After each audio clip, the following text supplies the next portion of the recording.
I'm Russell Leong. I'm an editor, writer, and a professor. That's what I do for a living. I was born and raised in San Francisco. I'm third generation. Well, the 50s was the McCarthy era, and there was a Red Scare, the scare of the Chinese communists and so forth.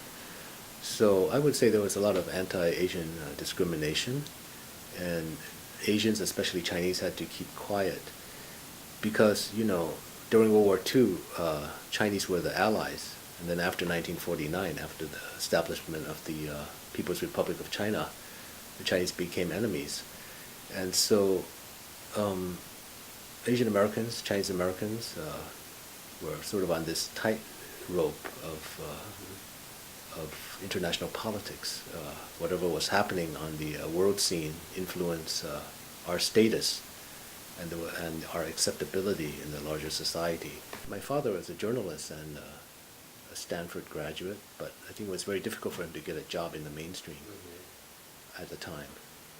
And so he basically worked for himself and started his own kind of English language Chinese paper. But still, he would have preferred, I think, to work for the New York Times or some other type of paper. I did not really identify myself primarily in sexual terms. I identified myself in terms of racial or ethnic terms first, before sexuality. I felt that was more crucial or more vital because people could see who I was in terms of that I was Asian. Right. As far as sexual orientation, it's kind of unknowable and also changeable.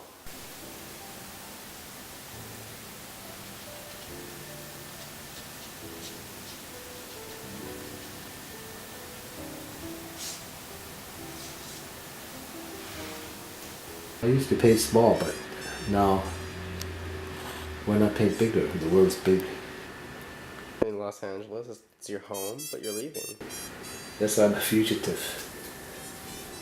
But, there's other places that I go to. I think I'll write them down.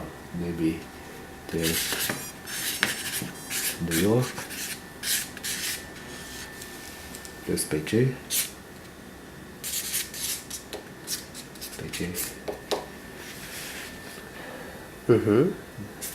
London.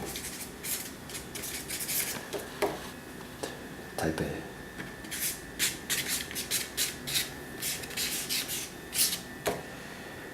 All along the route of some airline. Stopovers permitted. Yeah, that's about my life.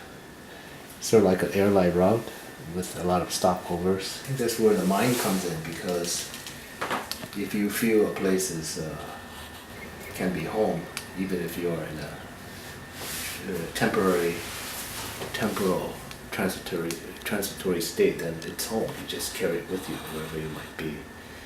I might be riding a bicycle along the LA River. Then I see the birds. I said, where's their home? I mean, do they have a set place? Or is it just the river or where they happen to be? I see a monk. Supposedly, they are sort of begging for their food, and they basically have no real home. The temple is just a refuge. So where's their home? There were bars in downtown, and I would go there and meet people. I think my first lover I met there was a Shanghainese student at UC Berkeley. I think at 20, at 30, 40, 50, you have a different ways of thinking about a relationship or sexuality or love. I think at 20, it was basically narcissistic. So if they liked me because I was a handsome guy or something, then that was kind of a turn on. And so if I look at pictures of myself in my 20s, I might have been cute, but there was a certain vacant expression. I think I was 18 when I wrote Rough Notes for Montos, and at that time there was really no such a thing as gay sensibility in terms of Asian American culture or Asian American studies. It just started. So I thought it was easier just to use a pen name. Wallace is because one of my favorite poets was Wallace Stevens at the time. Lin, I think Lin was a Chinese name. It's basically very, in Taiwan, a lot of people their last name is Lin, like Linjia, that place. So I guess it's a mixture of my Chinese identity and my literary kind of orientation, so I kind of put it together. And so yeah, sort of a closeted type of piece, I guess, because at the time, we were activists, and so it's sort of like in Cuba, it would be hard to reconcile being an activist and to be gay at the same time. Yeah. I think being Asian and being, say, a Buddhist or a Christian or whatever is equally important in terms of how I do things. That's just one factor. And sometimes, they're sort of combined, so it's really hard to separate them. Right. One could be a gay Asian American Buddhist man or something like that, right? But I guess one example would be that I would be, I think, supportive of certain kind of third world movements, the women's movement, certain kind of social justice issues, and whether that's because I'm a gay man or because I'm an Asian American or an American minority, it's hard to say. I was in the sort of Chinese Students for Social Action group, and which was part of, the other groups like the Latino and Native American groups. I think it was the first time I actually made friends with other minorities, like Afro-American, Native American especially. And one of my good friends was Richard Oakes, one of the leaders who reclaimed Alcatraz. They went out to Alcatraz and sort of tried to reclaim it for Native Americans. And so I think that really opened my eyes to the fact that to be Asian American is not enough, at least in America, and even in the world. You have to be, you have to recognize that the other groups have a lot to contribute, and basically you can be stronger if you are kind of working together on certain political projects. Well, because I'm in academia, Asian American Studies did not really have courses or writings or curriculum on or syllabi on Asian Americans. So I edited the first volume on Asian American sexualities, which was primarily on gays and lesbians, and also on Asian American film, moving the image with visual communications. Both of these volumes included artists, writers, and also gay and lesbian people, whether talking about Thai female lesbians or Filipino AIDS activists. So I think by putting a focus on this, I think it actually helped to open up, to begin a lot of classes and to begin the dialogue about in academia, even though people would say, I'm, not ageist or sexist, but they don't have any materials. And this is in the 90s. In the years to follow, as an editor, I worked with other folks like we published a volume on the marriage equality debate from an Asian American angle, which included writers like Helen Zia and so forth. We also published articles on HIV and AIDS and the relationship between immigration policy and sexual discrimination policy. By having doing the type of work that I did, being an editor and as a professor, I managed to incorporate, include, and shine a light on these type of issues. And I think I would say that's a big part of my activism. Also, I was a volunteer to teach sort of writing classes and creative writing to Asian and Pacific Americans with HIV and AIDS at an organization in Los Angeles for a couple of years.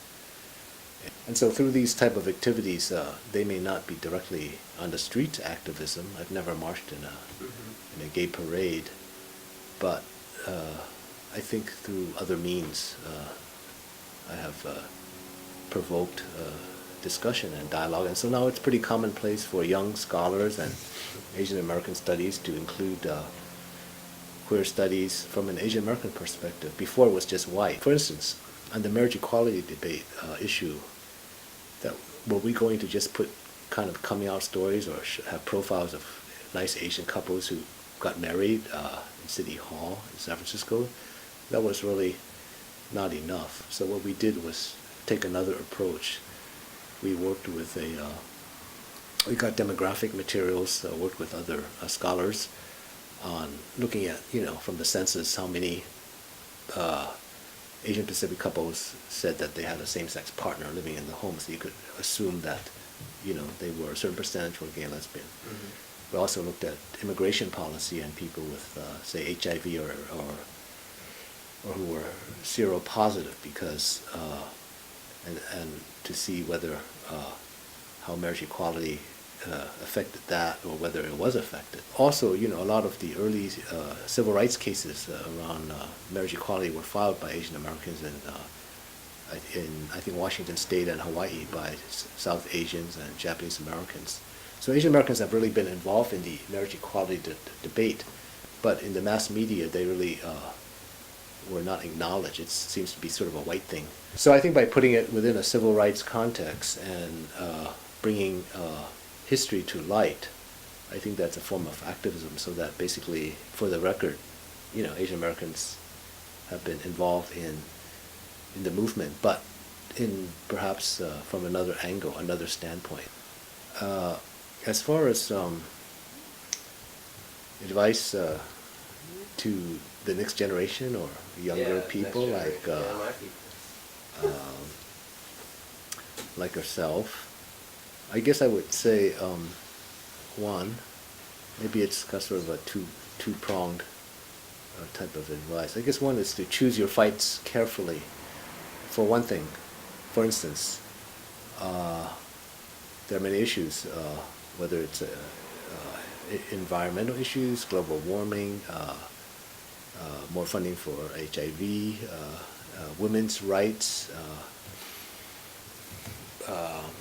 women's reproductive or, say, control over their body rights, poverty in Africa, poverty down the street, and so forth. Obviously, you're going to be confronted by these issues, whether it's in the media or through your other activities. Where are you going to put your energies, and how are you going to, what's going to be most important for you? It's important to have an adversary, because that makes you kind of tough, actually, and so I think it's important to have an enemy, and there are enemies in the world. They may not be mortal enemies, but a certain kind of enemies of oppression that one should fight. And so it's important to choose that fight.